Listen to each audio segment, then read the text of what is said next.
नमस्कार विद्यार्थी मित्रांनो, तुम्हा सर्वांचं खूप खूप स्वागत आहे आपल्या या यूट्यूब चॅनलवर. तर विद्यार्थी मित्रांनो, ही जी आपण प्लेलिस्ट तयार केलेली आहे त्यामध्ये आपण परिसर अभ्यास भाग 1 हा जो विषय आहे इयत्ता 5वी मधील याचा संपूर्ण आपण अभ्यास करणार आहोत. म्हणजेच विद्यार्थी मित्रांनो, या विषयाअंतर्गत जे जे काही पाठ येणार आहे म्हणजे जे जवळपास 24-25 जे पाठ आहेत तर त्या संपूर्ण पाठांचा आपण अभ्यास करणार आहोत. आपण एक पार्ट जो आहे तर तो एका लेक्चरमध्ये संपवणार आहोत. म्हणजेच त्यामध्ये संपूर्ण जे लेक्चर आपलं होणार आहे त्यामध्ये संपूर्ण त्या पाठातील घटक असतील, उपघटक असतील, परत कृतिकारा असेल किंवा इतर काही छोट्या ज्या गोष्टी आहेत, उपक्रम असतील त्यामध्ये व नवीन नवीन जी माहिती आपल्याला भेटत असते त्याचा आपण अभ्यास करणार आहोत. तसेच बघा, पाठ संपल्यानंतर जो स्वाध्याय असतो तर त्या स्वाध्यायाचे प्रश्न उत्तर तर त्याचा पण अभ्यास आपण या लेक्चरमध्ये बघत असतो.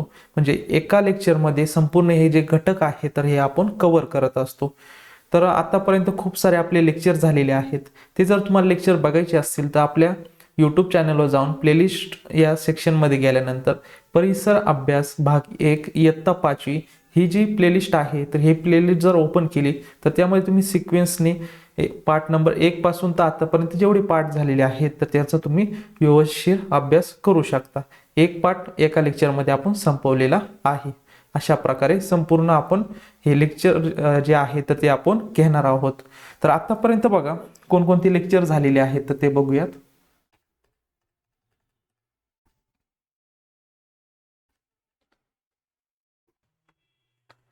तर बघा विद्यार्थी मित्रांनो, आपली पृथ्वी आपली सूर्यमाला हा पाठ झालेला आहे. त्यानंतर दुसरा पृथ्वीचे फिरणे, पृथ्वी आणि जीवसृष्टी, पर्यावरणाचे संतुलन, कुटुंबातील मूल्य, नियम सर्वांसाठी, आपणच सोडू आपले प्रश्न. त्यानंतर बघा, सार्वजनिक सुविधा आणि माझी शाळा, नकाशा आपला सोबती, ओळख भारताची, आपले घर व पर्यावरण, त्यानंतर सर्वांसाठी अन्न, अन्न टिकवण्याच्या पद्धती, वाहतूक, संदेशवहन व प्रसार माध्यमे, पाणी, त्यानंतर बघा वस्त्र आपली गरज, त्यानंतर पर्यावरण आणि आपण, अन्न घटक, आपले भावनिक जग, कामात व्यस्त आपले आंतरिंद्रिय, वाढ आणि व्यक्तिमत्व विकास, त्यानंतर संसर्गजन्य रोग आणि रोग प्रतिबंध. त्यानंतर बघा अजून कोणकोणते आहेत. तर आजचा हा जो पाठ शिकणार आहोत पदार्थ, वस्तू आणि ऊर्जा. आतापर्यंत आपले 23 लेक्चर झालेले आहेत. आजचा जर लेक्चर असणार आहे आपलं पदार्थ, वस्तू आणि ऊर्जा यावर आपले हे लेक्चर असणार आहे. पेज नंबर बघा 127 नंबरला हा पाठ आहे. तर सर्वांनी हे पेज नंबर जो आहे तर ते आपल्याला काढायचं आहे. तर बघा या पेज नंबरवर आल्यानंतर इथे बघा 24 नंबरचा जो पाठ आहे तर तो आज आपण शिकणार आहोत. तर बघा विद्यार्थी मित्रांनो, आपल्या पाठाचं नाव आहे पदार्थ, वस्तू आणि ऊर्जा. आता आपण जर बघितलं तर हे जे सर्व सृष्टी आहेत आपल्या पृथ्वीवर जे जे काही आपल्याला ज्या गोष्टी दिसत असतात, पदार्थ असतील, वस्तू असतील व इतर काही जे घटक असतील तर ते एक एक बारीक बारीक कणांनी बनलेले आपण म्हणत असतो. नेमकी हा जो शोध आहे तर हा शोध नेमकी कोणत्या शास्त्रज्ञांनी लावलेला आहे? म्हणजे ही एक बारीक बारीक कणांनी बनलेला आहे, मग त्यापेक्षा अजून बारीक कण असतात का? हे जे शोध असतात तर हे जे शास्त्रज्ञांनी शोध लावलेला आहे ते सायंटिस्ट नेमके कोण आहेत? त्यानंतर मग पदार्थ कशा प्रकारे तयार होत असतात, पदार्थ कुठे कुठे अवेलेबल असतात आणि त्यापासून कोणकोणत्या वस्तू आपण बनवत असतो व कशा प्रकारे बनवत असतो, त्यासाठी कोणकोणती उपकरणं वापरत असतो. त्यानंतर आपण जे वस्तू बघत असतो जसं की हा पेन आहे, त्यानंतर आपलं मोबाईल असेल, लॅपटॉप असेल, कम्प्युटर असेल, हे काही गोष्टी आहेत तर या एक एक गोष्टी ज्या आहेत तर या बारीक बारीक कणांनी बनलेल्या असतात. तर त्याचाच आज आपण या पाठामध्ये अभ्यास करणार आहोत. म्हणजे नेमकी पदार्थ आणि वस्तू यामध्ये कशा प्रकारे संबंध आहे तर हे आपण शिकणार आहोत. तसेच बघा, आता आपण ऊर्जा, हा ऊर्जा जो घटक आहे तर यामध्ये सर्वात मोठा ऊर्जेचा स्रोत म्हणजे आपला सूर्य. सूर्यापासून सूर्यकिरण आपल्या पृथ्वी येतात, त्यानुसार मग जे वनस्पती आहेत तर त्यांचं अन्न कशा प्रकारे तयार करत असतात.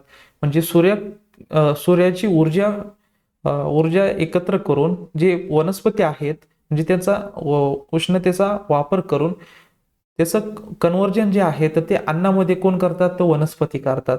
तर मग हे जे कन्व्हर्जन करून ते अन्नात त्यांचं रूपांतर करतात अशा प्रकारे मग जे काही ऊर्जाचे स्रोत आहेत तर ते ऊर्जेचे स्रोत आपण शिकणार आहोत. तसेच बघा, गतिज ऊर्जा असेल, जे काही मोटरसायकल चालत असतात तर ते कशा प्रकारे चालतात, कोणती ऊर्जा कोणत्या ऊर्जेचं कोणत्या ऊर्जेमध्ये रूपांतर होतं, तर ह्या गोष्टी ज्या आहेत तर या पाठामध्ये शिकायच्या आहेत. तसेच बघा, आपण म्हणतो पदार्थाच्या ज्या अवस्था आहेत तर त्या कोणकोणत्या आहेत, कशा प्रकारे त्या अवस्था पडल्या, तर त्याचा पण अभ्यास या पाठामध्ये आपण करणार आहोत. तर खूप चांगला एक इंटरेस्टिंग हा पाठ असणार आहे. पदार्थ, वस्तू आणि ऊर्जा हे जे घटक आहेत तर या घटक कशा प्रकारे तयार झालेले आहेत याचा संपूर्ण जो अभ्यास आहे आजच्या या पाठामध्ये बघणार आहोत. चला तर आजच्या या पाठाला सुरुवात करूया. बघा, सुरुवातीलाच आपल्याला काय काय सांगितलेलं आहे सांगा पाहू. यामध्ये बघा, पुस्तकातील कोणताही थोडा मजकूर फळ्यावर खडून लिहा, लिहून झाल्यावर खडूचे निरीक्षण करा. आता तुम्ही जेव्हा वर्गामध्ये जातात तर वर्गामध्ये तुम्हाला हे निरीक्षण तुम्ही तर केलंच असेल. जे शिक्षक लिहत असतात मग फळ्यावर पूर्ण लिहून झाल्यानंतर पुढील जर काही गोष्टी घटक उपघटक फळ्यावर जर शिक्षकांना लिहायचे असतील तर मग ते अगोदरचे पुसत असतात. तर बघा विद्यार्थी मित्रांनो, मग हे जे आपण म्हणत असतो की आपल्याला काय सांगितलेलं आहे, पुस्तकातील कोणताही मजकूर फळ्यावर खडूने लिहा. म्हणजे जे शिक्षक लिहत असतील किंवा तुम्ही सुद्धा खडूने फळ्यावर लिहू शकता. लिहिल्यानंतर बघा, लिहून झाल्यावर खडूचे निरीक्षण करा. खडू काय होणार आहे, जेवढा आपण वापरणार आहोत तर तो तेवढा संपणार आहे. म्हणजे आपण थोडा मजकूर लिहिला, थोडा फार का होईना, तो खडू जो आहे तर त्याचा आकार जो आहे तर तो कमी झालेला दिसणार आहे. तर यामध्ये आपल्याला हे निरीक्षण करायचं आहे. मग लिहून झाल्यावर खडूचे निरीक्षण करा. निरीक्षण केल्यानंतर आपल्याला असं जाणवतं, या फोटोमध्ये दिलेलं आहे बघा, इथे बघा खडू केवढा होता आणि वापरून झाल्यानंतर बघा छोटासा झालेला तुम्हाला इथे दिसत आहे. या ठिकाणी बघा, या ठिकाणी मोठी इमेज करून दाखवलेली आहे त्यांनी. त्यामध्ये जो खडू आहे तर तो काय झालेला आहे, छोटा झालेला आहे. अजून काय सांगितलेलं आहे बघा, खडूमध्ये कोणता बदल झालेला दिसतो, तर खडू काय होणार आहे, छोटा झालेला किंवा लहान झालेला दिसतो. फळ्यावर लिहिलेले डस्टरने पुसा आणि डस्टर टेबलावर आपटा. आता काय करायचं आहे, जे तुम्ही मजकूर लिहिलेला आहे तर हे तुम्ही हे जे निरीक्षण आहे तर वर्गामध्ये जेव्हा तुम्ही शिक्षक शिकवत असतात तर हे निरीक्षण तुम्ही केलेलंच असणार. खूप सोपं आहे. तर बघा, जो मजकूर लिहिलेला आहे मग तो पुसायचा आहे. डस्टरने पुसला की ते डस्टर जे आहे तर टेबलावर आपटायचं आहे. आपटल्यानंतर ते खडूचे जे कण आहे तर ते काय होणार, सेपरेट होणार आहे, म्हणजे बाजूला होणार आहे डस्टर पासून. तर बघा, फळ्यावर लिहिलेले डस्टरने पुसा, डस्टरने पुसल्यानंतर आणि ते टेबलवर तुम्हाला आपटायचे आहे, म्हणजे ते झटकायचं आहे. झटकल्यानंतर बघा तुम्हाला काय दिसते. आता आपल्याला काय दिसणार आहे, त्यामध्ये खडूचा जो आकार आहे तर तो कमी झालेला आहे. आता खडूचं जर तुम्ही निरीक्षण केलं तर खडूचा आकार लहान झालेला दिसन आणि डस्टर आपटल्यानंतर डस्टरला चिटकलेले जे खडूचे कण होते, म्हणजे ज्या खडूने तुम्ही फळ्यावर लिहिलेलं होतं, मग ते जे खडूचे कण कुठे चिटकले होते, फळ्यावर चिटकलेले होते. मग ते चिटकलेले कण डस्टरने जेव्हा पुसलं तुम्ही मग ते डस्टरला चिटकले. डस्टर मग जेव्हा तुम्ही आपटता झटकता आपल्या टेबलवर तर मग ते कण जे आहेत ते डस्टर पासून सेपरेट म्हणजे वेगवेगळे झालेले आपल्याला दिसून येत आहे. तर हेच आपल्याला शिकायचं आहे. तर बघा, डस्टर आपटल्यावर डस्टरला चिटकलेले खडूचे कण खाली पडले. हे कण खडूच्या रंगाचे आहेत. बघा, ज्या खडूचा वापर केलेला आहे, सफेद असेल तर सफेद कलरचा असेल, रंगीत असेल तर रंगीत कलरचे तुम्हाला जे बारीक बारीक कण असतात खडूचे तर ते तुम्हाला त्यामध्ये दिसणार आहे. म्हणजेच यामधून आपल्याला काय शिकायला भेटतं की जो खडू आहे तर तो बारीक बारीक बारीक कणांनी एकत्र जेव्हा येतात तर त्या एकत्र आल्यानंतर तो खडू जो आहे तर तो तयार झालेला आहे. यावरून फळ्यावर खडूनी लिहिले असता फळ्यावर खडूचे कण चिटकले आपण बघितलेलेच आहे आणि फळा पुसल्यानंतर ते कण फळ्यापासून मोकळे झाले हे समजले. बघा, आता हे जी कृती कशासाठी करायला लावली याच्यातून आपल्याला काय कसं समजायचं आहे, जे पदार्थ आहे ते पदार्थ कसे प्रकारे तयार होत असतात. आता खडू म्हणलं बारीक बारीक आपण म्हणजे आपलं सोपं उदाहरण आपण दररोज दैनंदिन दिवसामध्ये जेव्हा तुम्ही वर्गामध्ये अभ्यासासाठी जातात म्हणजे तुमच्या शाळेमध्ये जे काही पाठ होतात तेव्हा शिक्षक जेव्हा लिहत असतात खडूने फळ्यावर तर त्यावेळेस तुम्हाला हे जी कृती आहे तर ही कृती तुम्हाला बघायला भेटत असते. यामधून तुम्हाला काय शिकायचं आहे की जो खडू आहे तर तो काय झालेला आहे, बारीक बारीक कणांनी बनलेला आहे. म्हणजेच याच्यातून आपल्याला असं समजतं की जे आपल्याला वस्तू दिसत आहे, जसं मोबाईल खडू असेल, कागद असेल, तसेच पेन्सिल असेल व अजून काही प्लॅस्टिकचे पदार्थ दिसतील, लाईट असेल, तर हे काय आहे तर बारीक बारीक कणांनी जे झालेले बनलेले आहे हे आपल्याला यामधून समजतं. अजून काय सांगितलेलं आहे त्यांनी बघा, करून पहा. बघा, कोळसा किंवा खडी साखरेचे तुकडे तुम्हाला घ्यायचे आहे. ते तुकडे घ्या आणि ते खलबत्त्यात कुटायचे आहे.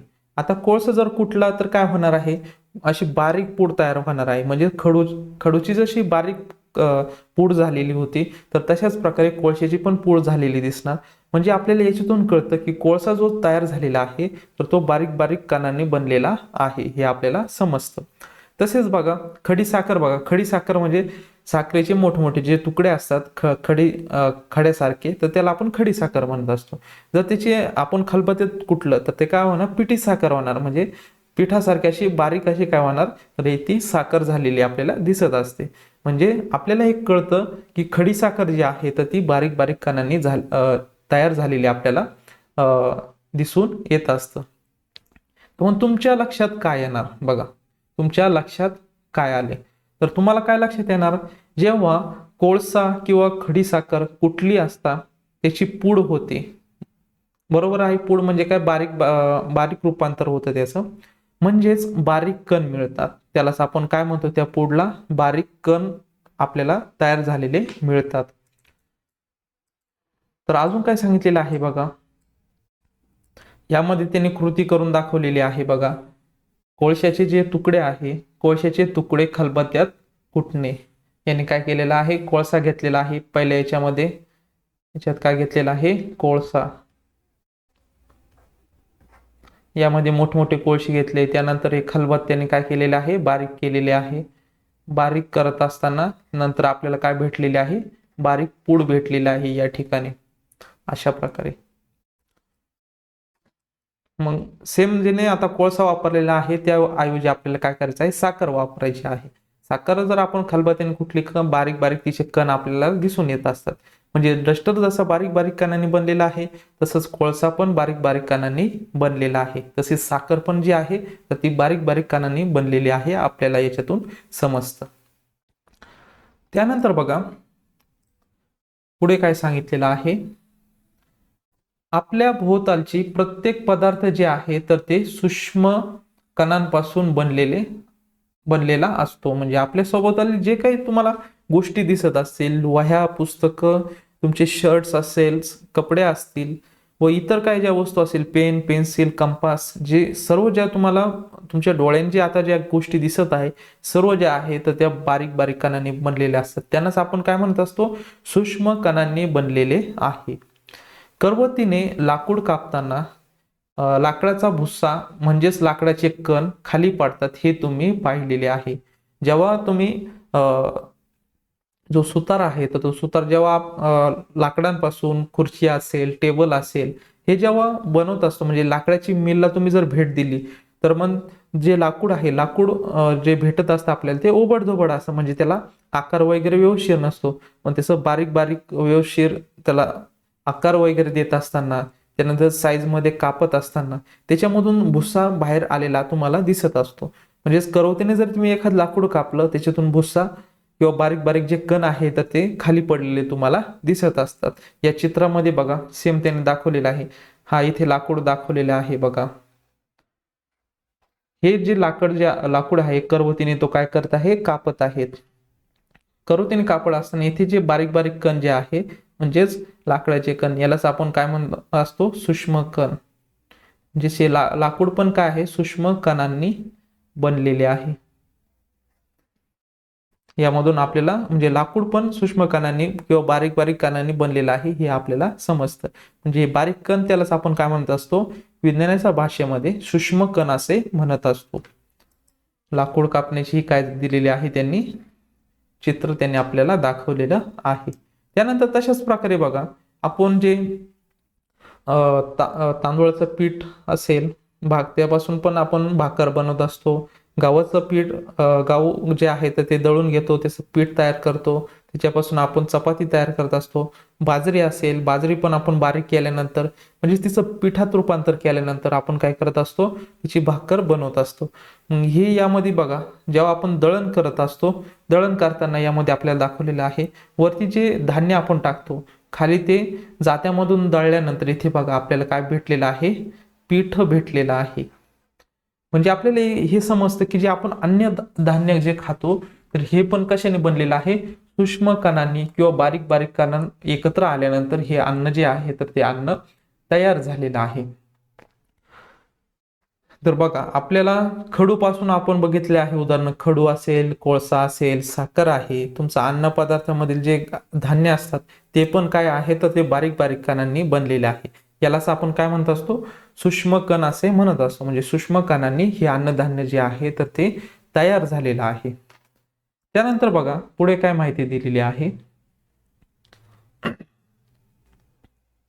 लोखंड असेल किंवा तांबे कांशीने घासतानाही लोखंडाचे तांब्याचे कण होतात. जेव्हा आपण लोखंड जे आहे कांशीने घासतो किंवा तांबे असेल तर तांबे जे कांशीने जर घासले तर त्याच्यापासून जे बारीक बारीक कण जे आहे तर ते आपल्याला बाहेर म्हणजे किंवा साईडला झालेले दिसतात. तर त्याला काय म्हणत असतो आपण, सूक्ष्म कण असे म्हणत असतो. म्हणजे जसं लोखंड असेल, तांबे जे आहेत म्हणजे जे धातू आहेत, अधातू जे आहेत, तर हे सर्व जे गोष्टी ज्या आहेत तर त्या बारीक बारीक कणांनी बनलेल्या आहे, याच्यामधून आपल्याला समजतं.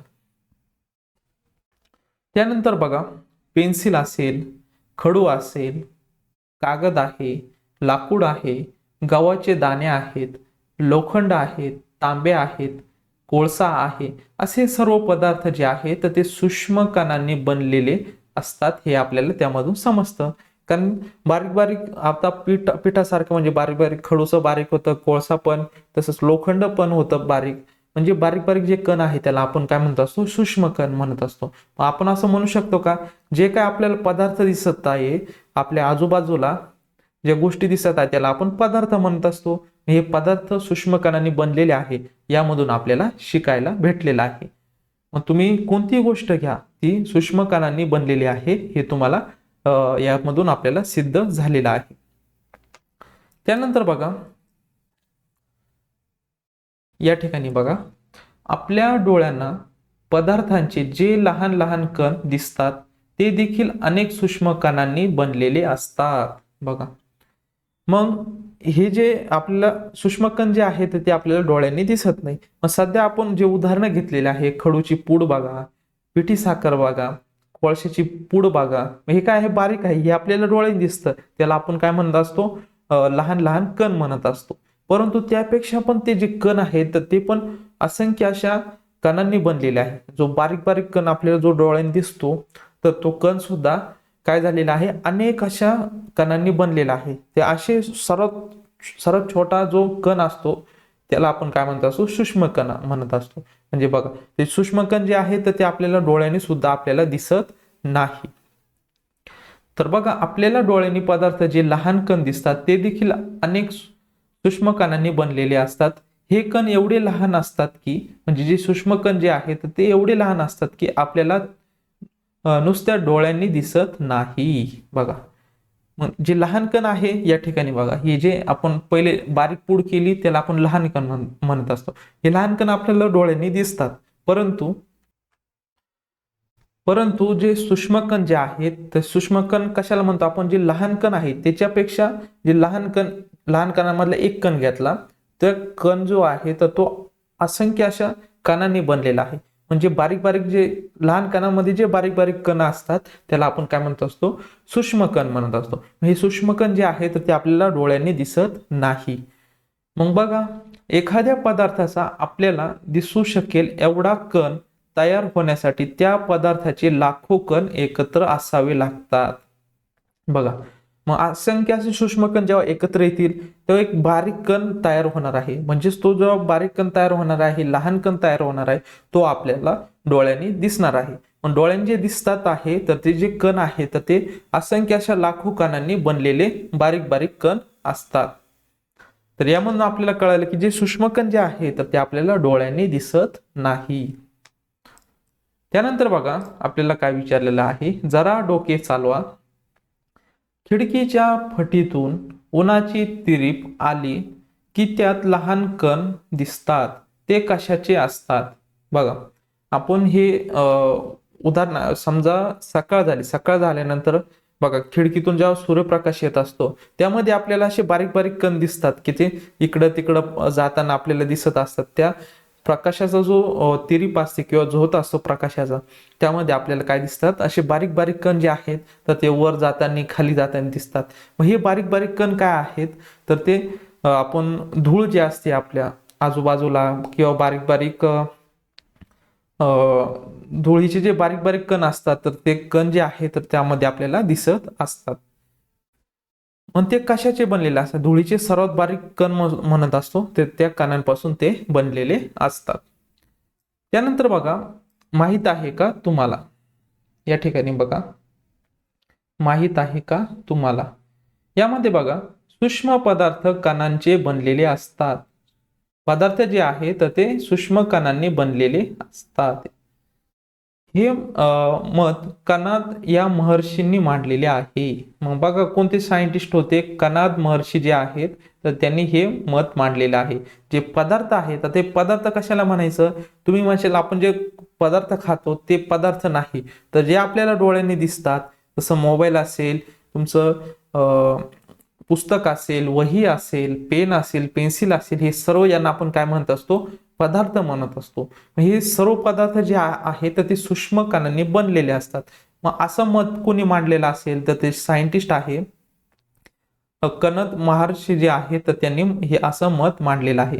कणाद महर्षींचा जन्म जो आहे तर तो जन्म कधी झालेला आहे, इसवी सन पूर्वीच्या 6व्या शतकात गुजरात या ठिकाणी, बघा गुजरात या ठिकाणी सोरटी सोमनाथ जवळच्या प्रभास क्षेत्र येथे झालेला आहे. बघा गुजरात जे राज्य आहे त्यामध्ये सोमनाथ जवळच्या प्रभास क्षेत्र जे आहे तर त्या ठिकाणी हे कणाद महर्षी जे आहे तर त्यांचा जन्म झालेला आहे. त्यांनीच सांगितलेलं आहे जे आपल्याला पदार्थ दिसतात, जे पदार्थ आहे ते अनेक अशा सूक्ष्म कणांनी बनलेले असतात, असं त्यांनी मत मांडलेलं आहे. त्यांचे मूळ नाव उलूक होते. बघा त्यांचे जे मूळ नाव जे आहेत म्हणजे कणाद महर्षी जे आहे तर त्यांचं मूळ नाव काय आहे, उलूक आहे. तुम्हाला जर प्रश्न आला की कणाद महर्षींचा मूळ नाव काय होते तर उलूक होते, तुम्हाला या प्रश्नाचं उत्तर द्यायचं आहे. चराचर सृष्टीतील वस्तूंचे 7 गटात वर्गीकरण होते. बघा हे पण खूप महत्वाचं आहे. चराचर जी सृष्टी आहे तर त्यामध्ये वस्तूंचे किती गटांमध्ये वर्गीकरण होते तर 7 गटांमध्ये रूपांतर होते. किती टोटल, 7 गट. तर असे मत त्यांनी मांडले होते. त्यानंतर बघा जगातील प्रत्येक जी वस्तू आहे तर ती सूक्ष्म कणांनी बनलेली असते. ही संकल्पना कणाद महर्षी यांनी मांडली. त्यांनी त्या कणांना पिलव असे नाव दिले. बघा म्हणजे या ठिकाणी बघा त्यांनी अगोदर काय सांगितलं की सूक्ष्म कणांनी जे आपल्याला डोळ्याचे पदार्थ दिसत असतात तर ते छोटे छोटे जे सूक्ष्मकण जे आहेत तर त्यांनी बनलेले आहे. या सूक्ष्मकणांनाच त्यांनी काय नाव दिलेलं आहे, पिलव असे नाव त्यांनी दिलेलं आहे. खूप सारी छान माहिती त्यांनी आपल्याला यामध्ये दिलेली आहे. म्हणजे आपल्याला कळतं हे सूक्ष्मकणांचा जो म्हणजे सूक्ष्मकण पहिल्यांदा कोणी म्हणलं असेल तर ते कणाद महर्षी यांनी त्यांनी मत मांडलेलं आहे की जे पदार्थ आहेत तर ते सूक्ष्म कणांनी बनलेले आहे असं त्यांनी सांगितलेलं आहे. त्यानंतर त्यांचा जन्म कुठे झाला याची पण आपण माहिती घेतलेली आहे. त्यानंतर त्यांची जे मूळ नाव जे होते तर ते उलूक होते. त्यांनी चराचर ही सृष्टी जी आहे तर त्या सृष्टीतील वस्तू ज्या आहेत त्या वस्तूंचे वर्गीकरण किती 7 गटांमध्ये केलेलं आहे असे मत त्यांनी मांडले होते. जगातील प्रत्येक वस्तू सूक्ष्म कणांनी बनलेली असते ही संकल्पना जी आहे तर ती कणाद महर्षी यांनी मांडलेली आहे. मग हे जे बारीक कण आहे त्यांना त्यांनी नाव काय दिलेलं आहे, पिलव असे नाव त्यांनी दिलेलं आहे. त्यानंतर बघा पुढे अजून काय माहिती दिलेली आहे, सांगा पाहू मध्ये बघा काय माहिती दिलेली आहे. अचानक पाऊस सुरू झाला की आपण वळचळणीला उभे राहतो अंगावर पाऊस पडत नसतानाही आपण काही प्रमाणात भिजतो असे का बरं होते? बघा आता हे या ठिकाणी बघा हा शब्द वापरलेला आहे वळचळणीला, म्हणजेच असं कोपऱ्याला आपण उभं राहतो की जिथं आपल्याला पाऊस लागू नये त्यासाठी आपण काय करत असतो, एका साईडला कोपऱ्याला उभे राहत असतो किंवा एखाद्या घराच्या आडोशाला उभे राहतो, त्यालाच वळचळणी असे आपण म्हणत असतो. अशा वेळेस आपल्याला पाऊस लागत नाही, पण परंतु जे बारीक बारीक थेंब असतात पावसाचे, तर ते पावसाचे थेंब जे आहे तर ते आपल्या अंगावर येत असतात किंवा त्याचे शितोडे पाण्याचे जे आहे तर ते आपल्या अंगावर येत असतात. म्हणून आपण काय होत असतो, थोडेफार का प्रमाणात होईना आपण भिजत असतो. तर बघा त्याचंच खाली एक्सप्लेनेशन त्यांनी दिलेलं आहे. बघूयात काय एक्सप्लेनेशन दिलेलं आहे. पाणी जमिनीवर पडले की त्याचे जे शितोडे आहेत तर ते शितोडे उडतात. हे शितोडे म्हणजेच पाण्याचे काय आहे तर ते लहान थेंब आहेत. हे थेंबही पाण्याच्या सूक्ष्म कणांपासून बनलेले असतात. त्यामुळे आपल्याला भिजायला होते, म्हणजे द्रव पदार्थ ही कणांचे बनलेले असतात. बघा यामधून आपल्याला काय शिकलेलं आहे, जे पदार्थ आहे आपण स्थायू रूपातील जे पदार्थ आहे त्यांविषयी माहिती घेतली होती, परंतु जे द्रव रूपातील कण जे द्रव रूपातील पदार्थ जे आहे तर ते सुद्धा बारीक बारीक कणांनी कशा प्रकारे बनलेलं आहे त्याचं उत्तम उदाहरण त्यांनी दिलेलं आहे. जेव्हा आपल्याला बघा अचानक पाऊस आला की आपण एखाद्या घराच्या साईडला किंवा झाडाच्या आडोशाला लपत असतो, मग अशा वेळेस आपल्याला पाऊस लागत नाही, पण त्यामधून जे बारीक बारीक थेंब जे आहेत ते आपल्या अंगावर येतात आणि त्यामुळे आपण थोड्या फार का होईना प्रमाणात भिजलेलो आपल्याला जाणवतं. जे बारीक बारीक थेंब जे आहेत म्हणजेच ते बारीक बारीक कण आहेत. मग हे थेंब जे आहे तर ते पण काय झालेले आहे, सूक्ष्म कणांनी बनलेले आहे, यामधून आपल्याला समजतं. त्यानंतर बघा जरा डोके चालवा, आपल्याला काय विचारलेलं आहे, काय प्रश्न विचारलेला आहे बघूयात. दैनंदिन वापरात कोणकोणते पदार्थ आपण पूड स्वरूपात वापरतो? बघा दैनंदिन वापरात कोणकोणते पदार्थ आपण पूड स्वरूपात वापरतो त्याची यादी करा. आता पूड म्हणजे काय, बारीक पिठासारखं. आता पीठच म्हणलं, गव्हाचे पीठ झालं, तांदळाचे पीठ झालं, तसेच अजून काय म्हणू शकतो, पिठी साखर असेल, त्यानंतर खलबत्त्यात जे आपण ज्या काही गोष्टी कुटत असतो, बारीक बारीक करत असतो, शेंगदाण्याची पूड, शेंगदाणे जे आहेत आपण बारीक करत असतो त्याचे लाडू बनवत असतो, मग ते पण त्यामध्ये येत असतात. म्हणजे दैनंदिन वापरात कोणकोणते पदार्थ आपण पूड स्वरूपात वापरतो त्याची तुम्हाला काय करायची आहे, यादी करायची आहे. मग अशा प्रकारे खूप सारे उदाहरणं त्यामध्ये तुम्हाला लिहिता येतील. त्यानंतर बघा दुसरा प्रश्न विचारलेला आहे, कपड्यांमध्ये डांबर गोळ्या म्हणजेच नॅपथेलिन गोळ्या, डांबर गोळ्यांनाच आपण काय म्हणत असतो, नॅपथेलिन गोळ्या म्हणत असतो. तर त्या डांबर गोळ्या आपण शर्टामध्ये म्हणजे आपले ड्रेसेस जे असतात त्यामध्ये कपडे असतात त्यामध्ये आपण ठेवत असतो. काही दिवसांनी कपड्यांना काय होणार आहे, तर त्या डांबर गोळ्यांचा वास का येतो? तर बघा जेव्हा आपण डांबर गोळ्या आहे तर त्या कपड्यांमध्ये ठेवल्यानंतर जे लहान लहान कण जे आहेत तर ते कपड्यांवर बसल्यामुळे त्या डांबर गोळीचा जो वास आहे तर तो आपल्याला त्या शर्टाला आलेला दिसून येत असतो, म्हणजे किंवा वास येत असतो. म्हणजे आपण शर्ट ठेवलं, शर्टाच्या मध्ये आपण डांबर गोळी ठेवली, मग त्याचे जे बारीक बारीक कण आहे तर ते काय होतात, तर त्या शर्ट जो आहे तर त्या कापडावर येत असतात. त्या आल्यामुळे त्याचा जो वास आहे तर तो शर्टाच्या मध्ये जात असतो. अशा प्रकारे याचं उत्तर तुम्ही सांगू शकता. त्यानंतर बघा पुढे काय प्रश्न विचारलेला आहे या ठिकाणी, स्वच्छतागृहांमध्ये डांबर गोळ्या ठेवल्या असता काही दिवसांनी त्या गोळ्यांचा आकार लहान लहान होत असतो. जेव्हा स्वच्छतागृह आपण बघत असतो त्यामध्ये अशा डांबर गोळ्या आहेत, चार पाच प्रत्येक एका ठिकाणी ठेवलेल्या दिसतात. मग त्यांचा जो बारीक बारीक जे कण आहेत तर ते काय होतात, नंतर त्यांचा हवेच्या म्हणजे वायू रूपात जे आहेत, म्हणजे हवेच्या सानिध्यात आल्यानंतर त्यांचं जे बारीक बारीक कण आहेत ते सेपरेट होतात आणि हवेमध्ये मिसळत असतात. जसं त्या हवेमध्ये मिसळत असतात मग त्यामुळे काय होणार आहे, तर ते डांबर गोळ्यांचा आकार जो आहे तर तो बारीक बारीक होणार आहे. त्याचंच खाली एक्सप्लेनेशन त्यांनी दिलेलं आहे. बघा या ठिकाणी तुम्हाला त्याचं उत्तर भेटून जाणार आहे. डांबर गोळीचे सतत वायू रूपातील लहान कणांत रूपांतर होते. बघा डांबर गोळी जी आहे तर तिचे वायू रूपामध्ये लहान लहान कणात रूपांतर होत असते. कपड्यांमध्ये ठेवलेल्या गोळ्यांचे लहान कण कपड्यावर बसल्यामुळे त्या डांबर गोळ्यांचा वास येतो. आपण बघितलेलं आहे की ते वायू रूपात त्याचे काय होत असतात, कण होत असतात डांबर गोळीचे. मग ते कण कुठे सांडतात किंवा शर्टामध्ये एकत्र होतात. आपण शर्टामध्ये ठेवल्यामुळे शर्टामध्ये ते बसून जातात. बसल्यामुळे तो डांबर गोळीचा वास जो आहे तो वास आपल्या शर्टाला आलेला दिसून येतो. तसेच बघा काही दिवसांनी त्या गोळ्या लहान लहान लहान होत नाहीशा होतात. म्हणजेच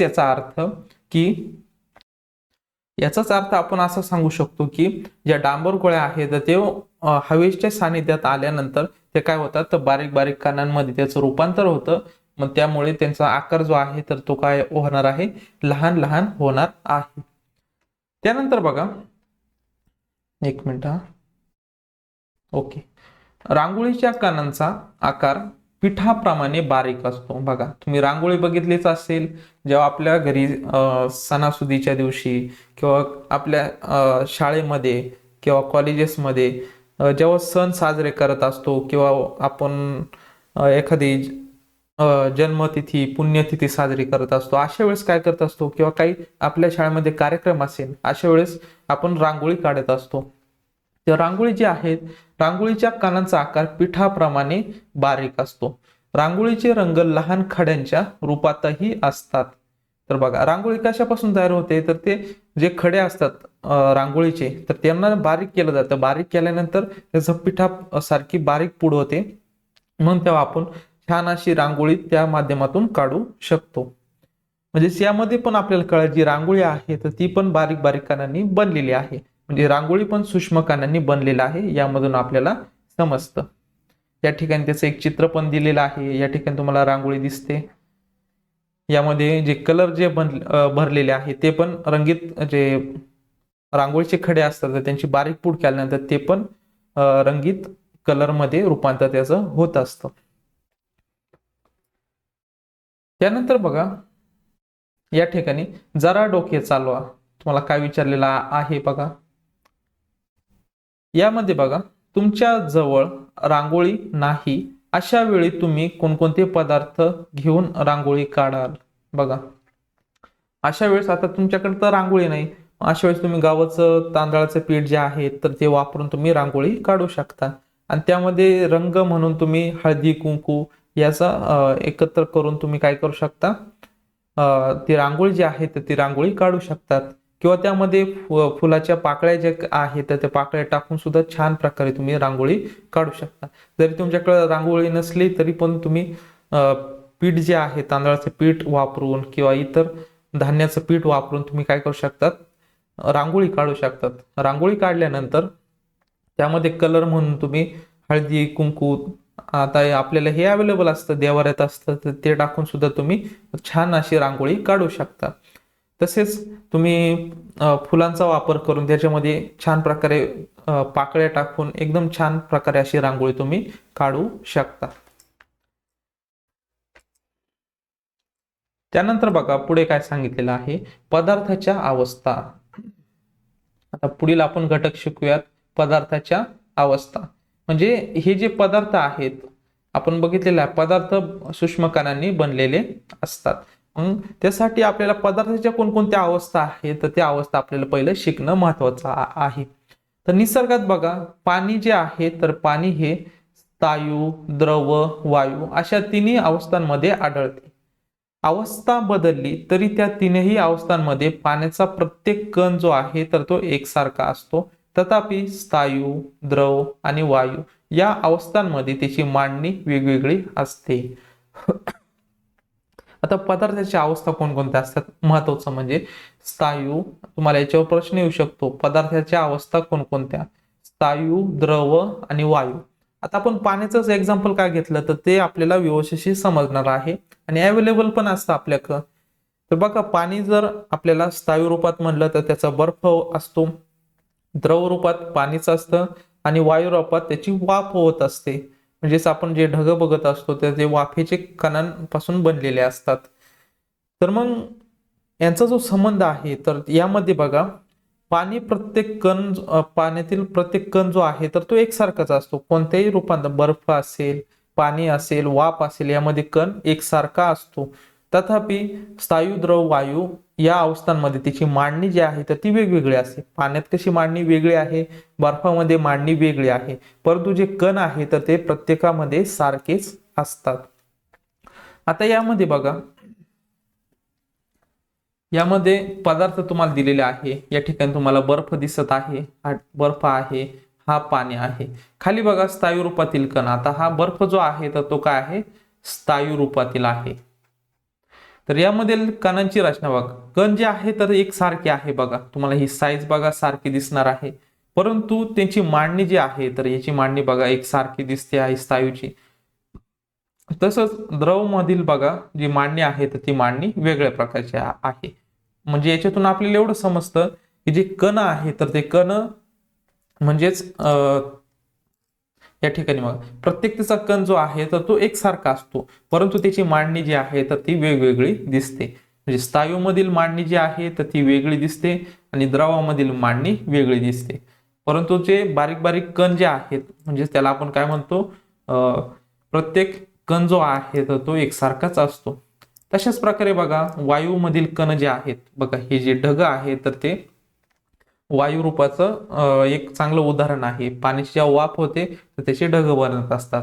तर मग यामध्ये बघा वायूमधील कण बघा, कण बघा एकसारखे आहे. जसे कण स्थायूमध्ये आहेत तसेच द्रवमध्ये कण आहेत आणि वायूमध्ये पण काय आहेत तर तशाच प्रकारचे कण आहेत.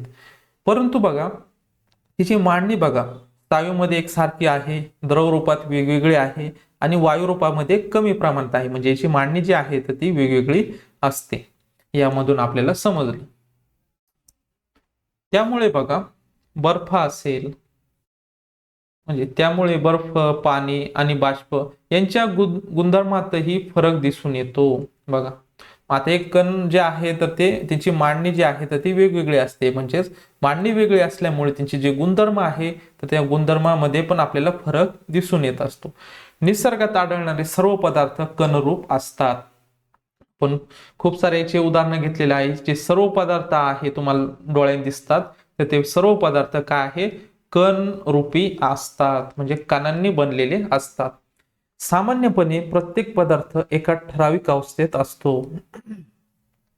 त्यासाठी आपण काय बघितलेलं आहे, पदार्थ शिकत असताना सुरुवातीला आपल्याला समजलं पाहिजे की पदार्थ जो आहे तर तो कोणत्या कोणत्या अवस्थेमध्ये अवेलेबल आहे. स्थायूमध्ये आहे, द्रवामध्ये आहे आणि वायू रूपामध्ये आहे. म्हणजे असे 3 अवस्थेमध्ये आपल्याला पदार्थ आपल्याला बघायला भेटतात. तर मग बघा सामान्यपणे प्रत्येक पदार्थ एका ठराविक अवस्थेत असतो. त्यावरून त्या पदार्थाला स्थायू, द्रव किंवा वायू पदार्थ असे म्हणत असतो.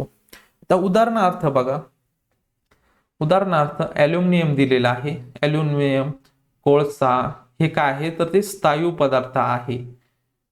कारण त्यांची जी रचना असेल, गुणधर्म असेल तर ते काय आहे, स्थायू पदार्थासारखे आहे, म्हणून त्यांना आपण स्थायू पदार्थ असे म्हणतो. तसेच बघा केरोसिन आहे, पेट्रोल आहे. केरोसिन म्हणजेच आपण त्याला रॉकेल पण म्हणत असतो. पेट्रोल हे काय आहे तर ते द्रव रूपामध्ये असतात. म्हणजे पाणी कसं द्रव मध्ये आहे तर तशा प्रकारे केरोसिन आणि पेट्रोल असतं. तर मग हे द्रव अवस्थेमध्ये आपल्याला दिसून येत असतं. तर बघा नायट्रोजन आहे, ऑक्सिजन आहे तर हे आपल्याला वायू स्वरूपात भेटत असतात. तर म्हणून हे जे अवस्था आहे तर यामध्ये आपण उदाहरणांमधून आपण सांगू शकतो की स्थायू कोणते, द्रव कोणते आणि वायू कोणते. अशा प्रकारे 3 अवस्थेमध्ये आपण त्यांची उदाहरणं घेतलेले आहे. त्यानंतर बघा वेगवेगळ्या पदार्थांमध्ये वेगवेगळे गुणधर्म असतात.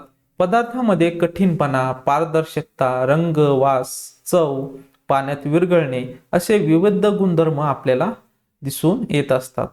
तर बघा जे पदार्थ आहेत तर पदार्थांमध्ये बघा जे गुणधर्म आहेत तर ते गुणधर्म आपल्याला वेगवेगळे दिसून येत असतात. तर आपण अवस्था बघितल्या तर अवस्था कशा, स्थायू, द्रव, वायू. परंतु बघा जे पदार्थ आहे काही कठीण असतात, काही ठिसूळ असतात, काही पारदर्शकता म्हणजे पारदर्शक असतात. म्हणजे पदार्थाच्या एका साईडने बघितलं तर दुसऱ्या साईडचं पण त्या दिसत असतं, मग त्याला आपण पारदर्शकता असे म्हणत असतो. नंतर बघा रंग काही वेगवेगळ्या रंगाचे असतात, काय ना वास वेगळा वेगळा येत असतो, काय ना चव वेगवेगळी असते, काही पाण्यात विरघळतात, काही पाण्यात विरघळती नाही. मग हे काय झाले, त्या पदार्थाचे गुणधर्म झाले. म्हणजे एखादा पदार्थ कठीण आहे का, तर हे आपण त्याच्या गुणधर्मामुळं आपण सांगू शकतो की हा पदार्थ कठीण आहे का, अशा प्रकारे. तसेच रंग, वास, चव त्याचे जे आहे तर ते वेगवेगळे गुणधर्म असतात. म्हणजे पदार्थाचे वेगवेगळे गुणधर्म असतात, यामधून आपल्याला समजतं.